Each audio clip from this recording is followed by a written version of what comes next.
Bulletin की शुरुआत करते हैं बस्ती जिले की आती हुई इस खबर के साथ, जहां पर रुधौली कस्बे से अपहरण हुआ एक बच्चा अखंड कसौधन। एसटीएफ ने इसको बदमाशों के चंगुल से छुड़ा लिया है। ये बड़ी कामयाबी एसटीएफ के अधिकारियों के लिए।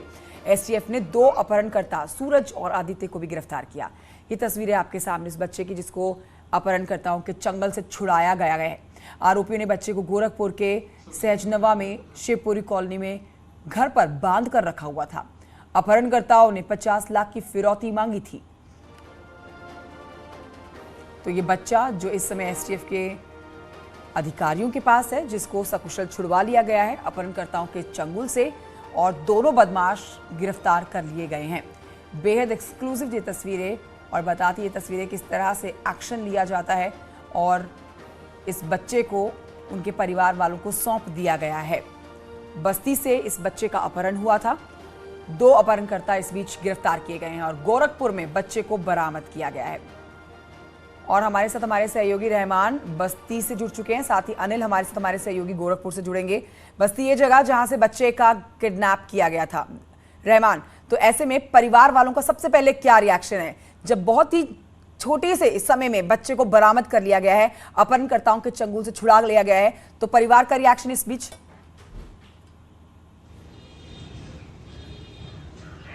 जी बिल्कुल, आपको बता दें कि परिवार जो इस समय बहुत खुश है, चूंकि जो अपहरण को 6 दिन हो गए थे और बच्चा बरामद नहीं हो रहा था। तमाम सीसीटीवी फुटेज आ रहे थे, उसके बाद भी कहीं ना कहीं पुलिस उन तक अपहरणकर्ताओं तक नहीं पहुंच पा रही थी। और जब एसटीएफ की टीम और एडीजी कल यहाँ आए, बस्ती में पीड़ित परिवार से मिले, उन्होंने आश्वासन भी दिया था कि बच्चे को सकुशल बरामद किया जाएगा। और उसी दिन दूसरे दिन वो बच्चा सकुशल बरामद हो गया। तो जाहिर सी बात है, बहुत खुशी की बात है अपहरणकर्ताओं ने। रहमान, क्या पता लग पाया ये जो 2 बदमाश पकड़े गए हैं, पुलिस की तरफ से क्या जा रहा है? कौन है ये दोनों? क्या परिवार के सदस्य इनको जानते थे? क्या जान पहचान निकल कर आई है इन दोनों बदमाशों के परिवार से? नहीं, फिलहाल अभी कोई इस तरह की जान पहचान नहीं निकल के आए। जो दोनों सूरज सिंह और है, दोनों सगे भाई बताए जा रहे हैं, जो एक कमरे का मकान सहजनवा में किराए पर लेकर रह रहे थे। वहां पर उन्होंने बच्चे को बांध कर रखा था, बाकायदा उनका हाथ और मुंह और आंख पे टेपिंग की थी। तो वहां से बरामद किया बच्चे को। यहाँ बस्ती पुलिस को एसटीएफ ने सौंपा है, जिला अस्पताल में। ठीक है, लौटूंगी आपके पास रहमान। बस्ती से हमारे साथ रहमान जुड़े हैं और संवाददाता मेरे अनिल जो हैं वो गोरखपुर से इस समय मौजूद हैं। अब एक बार गोरखपुर चलते हैं, जहां से अनिल हमारे साथ हैं। अनिल, ये एक बड़ी सफलता एसटीएफ के अधिकारियों के लिए कही जाएगी। बहुत ही कम समय में बच्चे को सकुशल परिवार को सौंप दिया गया है। पुलिस की तरफ से अनिल क्या कुछ कहा जा रहा है? कैसे इन बदमाशों तक पहुंची पुलिस? कैसे एक पूरी तरह से प्लान सेट किया गया एसटीएफ की तरफ से और इन बदमाशों को धर दबोचा गया? देखिए, घटना के बाद से ही काफी संवेदनशील मामला था। पुलिस लगातार इस मामले की मॉनिटरिंग कर रही थी। खास करके जो गोरखपुर के एडीजी जोन अखिल कुमार हैं, उस पूरी मामले को मॉनिटरिंग कर रहे थे। और बस्ती पुलिस के साथ साथ उन्होंने एसटीएफ को भी लगाया था। और इसी कड़ी में कामयाबी मिली है कि बस्ती से जो बच्चा अगवा हुआ था अखंड कसौधन, उसकी सकुशल बरामदगी एसटीएफ के सहयोग से बस्ती पुलिस ने गोरखपुर के सहजनवा इलाके से की है। और सबसे दिलचस्प जो कहानी सामने आ रही है, उसमें ये पता चला है कि जो अपहरणकर्ता जो दोनों सगे भाई हैं, दोनों सगे भाई भी कपड़े का कारोबार करते हैं। और कपड़े के कारोबार के घाटे के उभरने के लिए उन्होंने अपहरण की पूरी ये जो साजिश रची थी, उन्होंने घाटे को पूरा करने के लिए किया था। अभी ये भी बताया जा रहा है, पुलिस का कहना है कि जो कोरोना काल में इनको काफ़ी घाटा हुआ था, तो उसको लेकर ये दोनों भाई काफ़ी परेशान थे। और ये जो बच्चा जिसका अपहरण किया गया था, उसके वहाँ भी ये कपड़े की सप्लाई करते थे। तो इन्होंने पूरा जाल रचा था कि 50 लाख की रंगदारी मांगी जाएगी, पैसा मिल जाएगा, उससे ये घाटे को पूरा कर लेंगे। तो एक तरह से कह सकते हैं कि पूरी साजिश जो रची गई थी दोनों भाइयों की थी। इनका कोई आपराधिक इतिहास फिलहाल अभी नहीं पता चल रहा है, लेकिन जिस तरह से 7 दिनों तक इन्होंने बच्चों को रखा था, काफी पुलिस के लिए परेशानी बढ़ गई थी।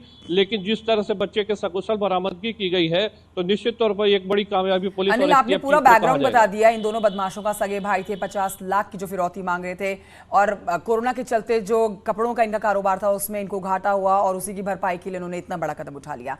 पुलिस क्या कुछ कह रही है यहाँ पर? अनिल के इन दोनों के बैकग्राउंड तो सामने आ चुके हैं, लेकिन क्या जो बच्चा जिसका किडनैप किया गया, उस परिवार से इनका कोई संपर्क था? क्या जान पहचान थी? इस परिवार के बच्चों को उन्होंने कैसे चुन लिया? इसके ऊपर इन दोनों का जवाब एसटीएफ के हाथ में लगाओ।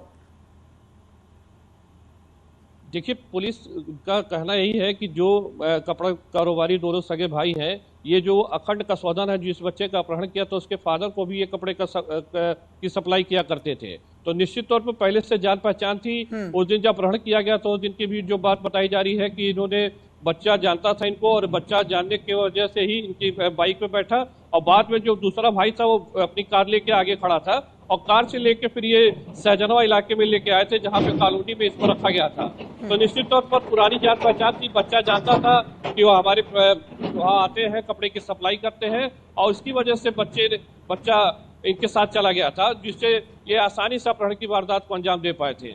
बिल्कुल, ये बहुत एक बड़ी सफलता कही जाएगी एसटीएफ के लिए यहाँ पर अनिल के किस तरह से इस बच्चे को सकुशल जिस तरह से घर में बांधकर इसको रखा गया था यहाँ से छुड़ा लिया गया है। पुलिस ने इन दोनों को अब पकड़ के जेल में डाल दिया। आप दोनों संवाददाताओं का बहुत शुक्रिया जानकारी के लिए।